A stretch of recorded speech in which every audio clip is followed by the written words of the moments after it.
खासदार प्रतिभा धानोरकर यांनी आज आकस्मिकपणे चंद्रपूर जिल्हा सामान्य रुग्णालय आणि कर्मवीर मासा कन्नमवार शासकीय वैद्यकीय महाविद्यालयाला भेट देऊन परिसराची पाहणी केली। यावेळी काँग्रेसचे नगरसेवक व पदाधिकारी उपस्थित होते। रुग्णांकडून येत असलेल्या तक्रारींचा विचार करून खासदार प्रतिभा धानोरकर यांनी वैद्यकीय महाविद्यालयाचे सविस्तर निरीक्षण केले। बेसिक सोयी सुविधांबाबत औपचारिक तपासणी करताना एक्स-रे मशीन, डिलिव्हरी वार्ड तसेच ब्लड बँक येथे प्रत्यक्ष भेट देत निरीक्षण केले। विशेषतः स्वच्छतेच्या बाबतीतही तपासणी केली। निरीक्षणानंतर अधिष्ठात्यांना समस्या निवारणाबाबत पत्र देण्यात असल्याचे त्यांनी सांगितले। रुग्णांसोबत असलेल्या नातेवाईकांसाठी स्वच्छ पिण्याचे पाणी आणि शौचालयाची व्यवस्था करण्याचे निर्देशही त्यांनी दिले। यावेळी उपस्थित रुग्णांशी त्यांनी संवाद साधला।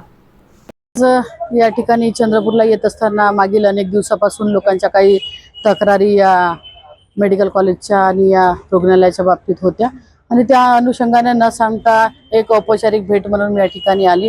आपण पाहिलं असेल की जिल्हाभरातून जे गरीब सगळे पेशंट आहेत ते या ठिकाणी येतात आणि त्यांना बेसिक ज्या सोयी सुविधा आहेत त्या उपलब्ध या ठिकाणी झाल्या पाहिजे आणि त्याच्या संदर्भातच ही आजची विजिट होती। आपण बघितलं असेल की सगळे पेशंट ॲडमिट असतात, त्यांच्या नातेवाईकांची गैरसोय व्हावी नाही, त्यांच्यासाठी वॉशरूमची व्यवस्था असेल, पाण्याची व्यवस्था असेल, डिलिव्हरी वॉर्ड आहे, एक्सरेची मशीन असेल, नंतर ब्लड बँक जी आहे तिथं सुद्धा आपण व्हिजिट केली की लोकांना या सोयी सुद्धा वेळेवरती उपलब्ध होती की नाही। आणि या सगळ्या पाहणी दरम्यान आपण पाहिलं की सगळ्यात महत्त्वाचा विषय जो होता की साफसफाईचा, डिलिव्हरीच्या ठिकाणी सुद्धा जे नवजात शिशु त्या ठिकाणी राहतात त्यांना लवकर इन्फेक्शन होते आणि अशा ठिकाणी ज्यांनी साफसफाईचं कंत्राट या ठिकाणी घेतलं आहे त्यांची ती जबाबदारी आहे की काम घेतल्यानंतर ती जबाबदारी यशस्वीरित्या पार पाडली पाहिजे।